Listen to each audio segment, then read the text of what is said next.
sure how much thought and prayer went into this, me standing here, but I'm here. But today I'm just going to talk for about 10 minutes. I'm talking about let God fix it. Ruth had just finished taking a CPR class at a local college when she and her daughter, Carrie, was at the mall and saw a big crowd gathered around a steel body. Ruth took off running at a speed she didn't know she could muster, yelling, "Everybody, back! I got this! I know CPR!" As she threw herself next to the body and was about to begin, a pair of strong hands pulled her to her feet. "Ma'am," said the officer next to her, "if you don't mind, we are trying to arrest this man." So, as you all know, as women, we can all try to fix our problems sometimes. And like when the kids are having problems at school, what do we want to do? We want to go to the school and have a talk with the teacher. That's us, fixers. Or when the kids are outside and one gets hurt, Mom runs to the rescue with her first aid kit, trying to fix the problem. But you see, when we are trying to fix things on our own, we can make a mess of things. Our problems and our trials are not given to us to fix, but for us to trust God.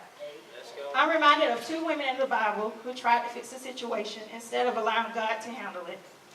One of their names is Sarah. And if you would turn to Genesis chapter 16, verse 1 through 4, and I'll read that in a minute. But in Genesis chapter 12, God had promised Abram that he would bless him, and unto his seed would he give this land. But the question is how? Sarah was barren and she had no children. So that doesn't really make sense. So Sarah did some thinking and strategizing. Oh, I know, Hagar. So Genesis chapter 16, verse 1 through 4 says,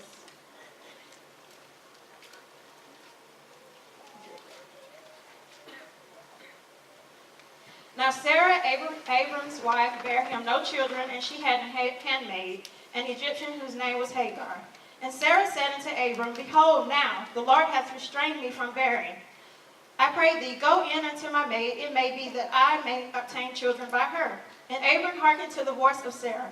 And Sarah, Abram's wife, took Hagar, her maid, and the Egyptian, after Abram had dwelt 10 years in the land of Canaan, and gave her to her husband Abram to be his wife. And he went in unto Hagar, and she conceived. And when she saw that she had conceived, her mistress was despised in her eyes."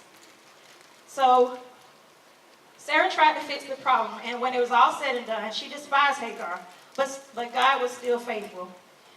He kept his promise to Sarah and Abram, even though they had made a mistake. In Genesis chapter 21, verse 1 and 2,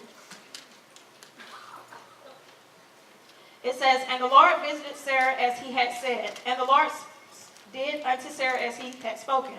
For Sarah conceived and bare Abraham a son in his old age, at the set time of which God had spoken to them."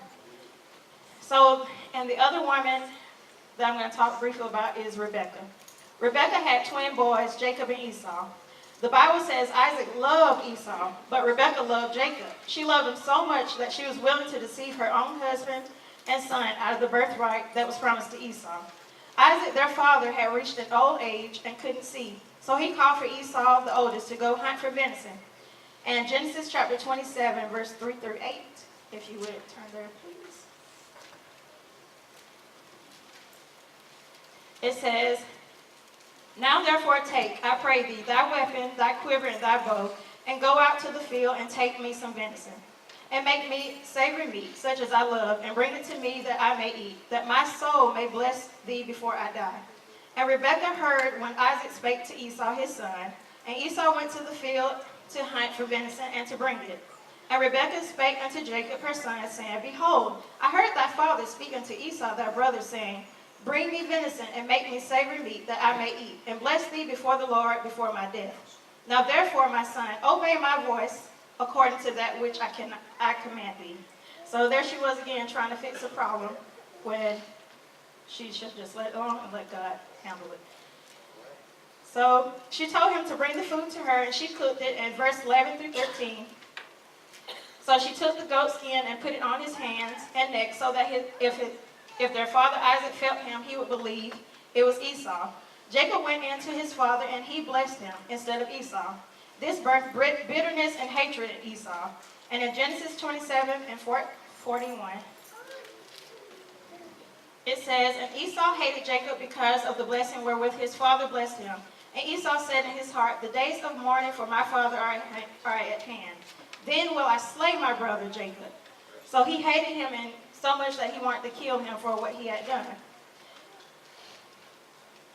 So in the end, Jacob had to flee to his uncle Laban's house.